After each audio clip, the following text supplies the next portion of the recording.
پہلے تو آ کے انہوں نے اونچی جگہ قابو کر لی تھی، تو مسلمانوں کو نیچی جگہ ملی اور جو ریتیلی بھی تھی، لیکن اللہ پاک نے بارش کی اور بارش سے وہ ریت بیٹھ گئی اور مسلمانوں کے لیے آسانی ہو گئی۔ اور پھر اللہ پاک نے اسی تھوڑی دیر کے لیے مسلمانوں کے اوپر نیند مسلط کر دی، اونگ آ گئی، سارے سو گئے، اور جب دوبارہ جا کے تو سارے فریش۔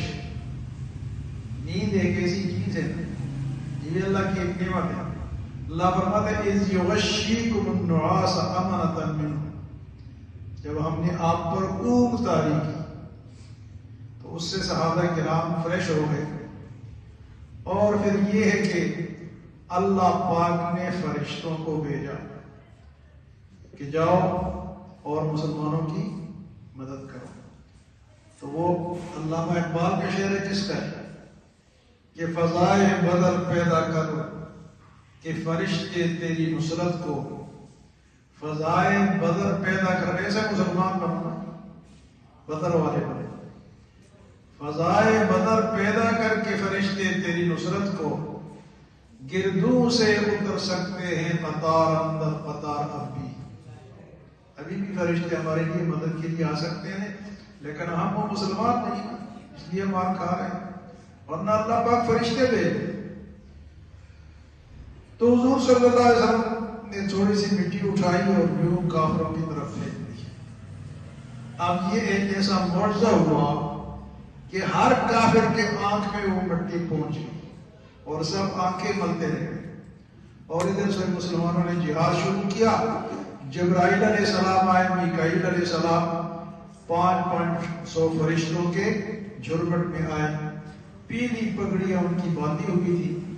مسلمان کہتے کہ ہم ایک کافر کو مارنے کی کوشش کرتے تو دیکھتے تو ہمارے مارنے سے پہلے ادھر پڑا ہوا ہے، مرا پڑا ہوا ہے، تو ہم حیران ہوتے کہ یہ کس طرح۔ تو اصل میں ان کو فرشتے مارتے، وہ جو بغیر مسلمانوں کے مارنے سے ادھر پڑے ہوتے نا، تو ان کو، تو وہ آپ کا یہ معجزہ ہوا کہ آپ نے مٹی اٹھا کے یوں پھینکی اور سب کے آنکھوں میں چلی گئی۔ یہاں کافروں کی ایک بات کو اللہ پاک نے نقل فرمایا، وَإِذْ قَالُوا اللَّهُمَّ إِنْ كَانَ هَذَا هُوَ الْحَقَّ مِنْ عِنْدِكَ فَأَمْطِرْ عَلَيْنَا حِجَارَةً مِنَ السَّمَاءِ أَوْ ائْتِنَا بِعَذَابٍ أَلِيمٍ۔ یا اللہ اگر یہ نبی اور اس کے ساتھی سچے ہیں تو ہمارے اوپر آسمان سے پتھر برسا دے، اپنے لیے بد دعا مانگ لے۔ وہ تو سچے تھے، لیکن اللہ پاک نے پتھر اس لیے نہیں برسائے کہ اللہ نے حضور سے فرمایا وَمَا كَانَ اللَّهُ لِيُعَذِّبَهُمْ وَأَنْتَ فِيهِمْ، جب تک آپ ان کے اندر ہے اللہ ان کو عذاب نہیں دے گا۔ مشترکہ عذاب آپ کی برکت سے ان پہ عذاب نہیں آئے گا۔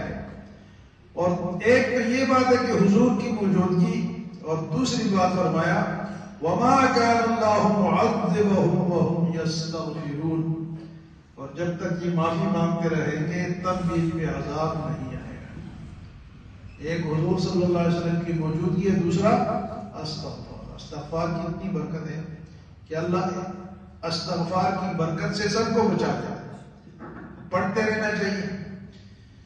یہاں جب یہ چلے نا مکے سے کافر مقابلے کے لیے بدر، تو ان کی میٹنگ ہوئی، جب میٹنگ ہوئی تو وہاں شیطان بھی میٹنگ میں آ گیا اور ایک قبائلی سردار کی شکل میں آیا، سراقہ ابن مالک کی شکل میں آیا، اور کافروں کو کہا کہ میں تمہارے ساتھ ہوں، تم نے گھبرانا نہیں ہے، آج تمہیں کوئی ہرا نہیں سکتا۔ تو وہ جس